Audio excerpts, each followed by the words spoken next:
चंद दिन पहले मैंने मैं अक्सर फ्लाइट में कोई ना कोई मूवी देख लेता हूँ या फिर किताब पढ़ लेता हूँ, टाइम मिले, नमाज का टाइम है, ब्रेक लेके नमाज पढ़ लेते हैं।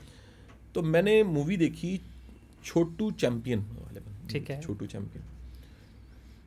वो मूवी एक सच्ची कहानी थी, एक सच्चे कैरेक्टर पे, जिसने कभी as a sportsman role play किया, फिर उसके क्या क्या चैलेंज रहे, फिर उन सब चैलेंजेस के बाद आखिरकार पिछले कुछ सालों पहले गवर्नमेंट ने उसको एक्नॉलेज किया, इंडिया के, उसको अवार्ड्स दिए और उस पर मूवी बनाई।